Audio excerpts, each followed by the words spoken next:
Controller and auditor general గురించి నేర్చుకుందాం. CAG ఇతను చాలా ఇంపార్టెంట్ పర్సన్. దీని గురించి చాలా 2-3 పేజెస్ ఉన్నాయి. కొన్ని ఇంపార్టెంట్ నేర్చుకుందాం. భారత కంట్రోలర్ అండ్ ఆడిటర్ జనరల్ గురించి రాజ్యాంగంలోని 148 to 150 వరకు గల ప్రకరణలు ఆర్టికల్స్ తెలియజేస్తాయి. ఈ పదవిని మనం ఎక్కడి నుండి గ్రహించాం? బ్రిటిష్ నుంచి. ఆర్టికల్ 148 కాగ్ నియామకం మరియు తొలగింపు మరియు వేతనం గురించి తెలియజేస్తుంది. కేంద్ర ప్రభుత్వంలో ఉన్నత ఉద్యోగి అయి ఉండాలి. ప్రభుత్వ కార్యకలాపాల్లో నిష్ణాతుడై ఉండాలి. సాధారణంగా కాగ్ని నియమించబడే వ్యక్తిని Indian audit and accounts service నుంచి తీసుకుంటారు. ఎక్కడి నుంచి అండి? IAAS. IAASలో 10 సంవత్సరాలకు పైబడిన అనుభవం ఉండాలి కాగ్ కావాలంటే. అలాగే ఆర్టికల్ 148 ప్రకారం కాగ్ జనరల్ని తను స్వయంగా సంతకం చేసిన అధికార ముద్ర గల అధిపత్రం ద్వారా రాష్ట్రపతి నియమిస్తారు. ఎవరు నియమిస్తారు? రాష్ట్రపతి నియమిస్తాడు.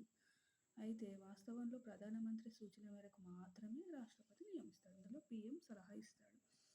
సుప్రీంకోర్టు జడ్జిలను తొలగించే పద్ధతిలోనే అదే విధమైన ఆరోపణలపైన కాగ్ను కూడా తొలగిస్తారు. ఎలాగైతే సుప్రీంకోర్టు జడ్జిలను తొలగిస్తారో కాగ్ను కూడా అలాగే తొలగిస్తారు. నెక్స్ట్, పదవీ ప్రమాణం. ఆర్టికల్ 148 క్లాస్ 2 ప్రకారం కాగ్గా నియమించబడిన వ్యక్తి రాష్ట్రపతి ఎదుట కానీ ఆయనచే నియమింపబడిన అధికారి ఎదుట కానీ 3వ షెడ్యూల్లో పేర్కొన్నట్లు ప్రమాణం చేస్తారు. నెక్స్ట్, కాగ్ పదవీ ప్రమాణం సుప్రీంకోర్టు న్యాయమూర్తులు చేసే పదవీ ప్రమాణానికి దగ్గరగా ఉంటుంది. భావరాగ ద్వేషాలకు అతీతంగా బాధ్యతలు నిర్వహిస్తామన్న వ్యాఖ్యలతో పాటు రాజ్యాంగాన్ని, చట్టాలను నిలబెడతానన్న మాటలు కాగ్ చేసే ప్రమాణంలో ఉంటాయి. ప్రధాని, ఇతర మంత్రులు చేసే ప్రమాణాలు ఇందుకు భిన్నమైనవి.